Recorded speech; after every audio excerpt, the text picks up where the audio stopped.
क्या नेपाल में जो कुछ हुआ ठीक वैसा के वैसा, जी हां, ठीक वैसा के वैसा हूबहू भारत में होने वाला था? क्या कुछ ताकतें यहां पर माहौल खराब करने में लगी हुई है? क्या इसकी शुरुआत भी हो चुकी थी, वह भी इंदौर शहर से? मध्य प्रदेश के इंदौर से इसकी शुरुआत होने वाली थी। क्या इंदौर में जेनजी आंदोलन एक बड़े स्तर पर होने वाला था? क्या इंदौर वह सब देखने वाला था जो कुछ नेपाल में हुआ था? जी हां, कई सवाल खड़े हो रहे हैं और यह सवाल के जवाब कौन देगा पता नहीं।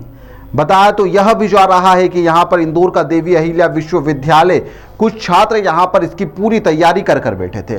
जूनियर्स के द्वारा यहां पर कई फर्जी सोशल मीडिया अकाउंट भी बना दिए गए थे, जिसके चलते जब भी इंदौर में जेनजी आंदोलन किया जाता तो उसमें आग में घी डालने का काम यह सोशल मीडिया के अकाउंट करते। भीड़ कितनी लाना है, कहां से लाना है, क्या करना है, सब इन सोशल मीडिया अकाउंट से होता। इंदौर का देवी अहिल्या विश्वविद्यालय के institute of engineering and technology में रैगिंग के मामले में अब जाकर एक नया मोड़ आ चुका है। एंटी रैगिंग समिति की यहां पर जांच रिपोर्ट में सामने आने के बाद में अब खुलासा हुआ है कि यह जो महज एक रैगिंग नहीं थी, बल्कि एक सुनियोजित तरीके से छात्रों पर दबाव बनाने और इन्हें इस्तेमाल करने की एक पूरी की पूरी कोशिश की जा रही थी।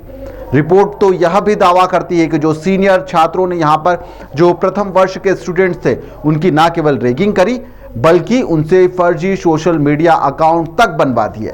यहाँ पर नेपाल की तर्ज पर विरोध प्रदर्शन की एक तैयारी की जा रही थी।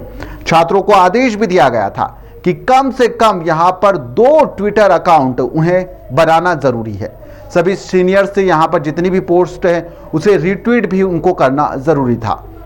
इतना ही नहीं, धमकी तक दी गई थी कि अगर आदेश को नहीं माना गया तो बेस से बाहर भी कर दिया जाएगा। रिपोर्ट तो यह भी दावा करती है और रिपोर्ट के मुताबिक सीनियर छात्रों ने फर्स्ट ईयर के स्टूडेंट्स पर दबाव डालकर उनसे फेक आइडिया तक बनवा ली थी। कई जीमेल अकाउंट और सोशल मीडिया के अकाउंट बनाए गए, जिससे यहां पर जब भी प्रोटेस्ट होता तो नेपाल में जिस तरह से जेनजी आंदोलन हुआ था उसी स्टाइल में प्रोटेस्ट करने की तैयारी की जा रही थी। विरोध उसी स्टाइल में होने वाला था। जांच में यह सामने आया है कि शिव सागर रेस्टोरेंट में सीनियर्स ने यह मीटिंग ली थी, जिसमें फर्स्ट ईयर के छात्र मौजूद थे। यहां पर पर्सनल जीमेल के साथ साथ फेक जीमेल और यहां पर ट्विटर अकाउंट उनके द्वारा खुलवाए गए इसी रेस्टोरेंट में। इस दौरान सीनियर छात्र अमन पटेल ने फर्स्ट ईयर के विवेक शर्मा से सभी मैसेज डिलीट भी करवा दिए थे, ताकि किसी को भी इस बात की भनक नहीं लगे। वहीं पर आरोप यह भी लगाए जा रहे हैं कि साथ ही यहां पर जब सीनियर का इंट्रोडक्शन नाम से जो एक ग्रुप बनाया गया था, जिसमें लगातार यह दबाव और धमकियां दी जा रही थी कि आपको फर्जी अकाउंट बनाने हैं, यानी कि सोशल मीडिया फर्जी अकाउंट बनाने हैं। छात्रों के नाम सामने आए हैं, जिनमें अमन पटेल, आदर्श मकवाना, आदित्य शर्मा, सुनील अहिरवार, नमन पांडे, यशस्वी मिश्रा और धवल चौधरी इसके अंदर शामिल है। रिपोर्ट में ये बात की जरूर गई है, परंतु नेपाल का एंगल इसमें जोड़ा जाना मुझे अभी प्रतीत होता है कि बहुत जल्दबाजी है, जब तक कि हम इसकी प्रॉपर जांच में ये पाया गया है कि लोगों से कुछ अकाउंट्स बनवाए गए हैं जीमेल और ट्विटर्स के, परंतु इसका मकसद क्या है ये अभी अज्ञात है। जी, उसमें एक आध किसी छात्र ने जैन जी जैसा शब्द का इस्तेमाल किया है। रिपोर्ट में भी उन्होंने इस शब्द का इस्तेमाल किया है, परंतु जैन जी का मुद्दा इसमें यदि संलग्न है या नेपाल वाला मुद्दा संलग्न है तो उसकी विस्तृत जांच आवश्यक है। पुलिस में एफआईआर की जा चुकी है। पुलिस एकदम से एफआईआर करती नहीं है, पहले एक आवेदन किया जा चुका है। अभी कुछ दिन पहले कुछ छात्रों ने रैगिंग की थी, एक छात्र की जो सेंट्रल गवर्नमेंट में उन्होंने एक शिकायत की थी। हमेशा जब भी रैगिंग होती है उसकी एक गाइडलाइन है, उस गाइडलाइन के अनुसार कार्रवाई की गई थी। उसमें कुछ बच्चों को, कुछ सीनियर बच्चों को फाइन वगैरह किया गया था और हॉस्टल से बाहर किया गया था।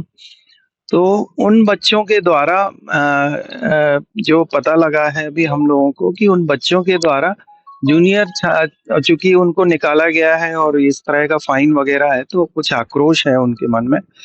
उसके अंतर्गत इन्होंने जूनियर बच्चों को बुला के धमकाने का कुछ कार्य किया है, जो विश्वविद्यालय के बाहर किसी रेस्टोरेंट में उन्होंने बुलाया था और वहां पे इन लोगों को कुछ इंस्ट्रक्शंस दिए गए। उसके फलस्वरूप बच्चों ने आके, अब ये नहीं पता कि किन बच्चों ने किया है, परंतु जानकारी में ये आई है कि जूनियर या सीनियर बच्चों ने सीसीटीवी के कैमरे और डीवीआर वगैरह तोड़े हैं और चुरा ले गए। एंटी रैगिंग समिति की रिपोर्ट से यह स्पष्ट हो गया है कि यह घटना महज एक सामान्य रैगिंग केस नहीं बल्कि एक संगठित रूप से एक पूरी की पूरी प्लानिंग की गई थी, जिसके अंदर विश्वविद्यालय प्रशासन के लिए अब यह बड़ी चुनौती भी बन गया है, क्योंकि सवाल यही है कि यहाँ पर सिर्फ रैगिंग नहीं बल्कि अनुशासन और छात्र राजनीति ने एक गंभीर साजिश को अंजाम देने के लिए रणनीति बना ली थी। अगर समय रहते यहाँ पर इन सब बातों का पता नहीं चलता तो इंदौर वह सब देखने वाला था जिसकी कल्पना तक किसी ने नहीं की थी।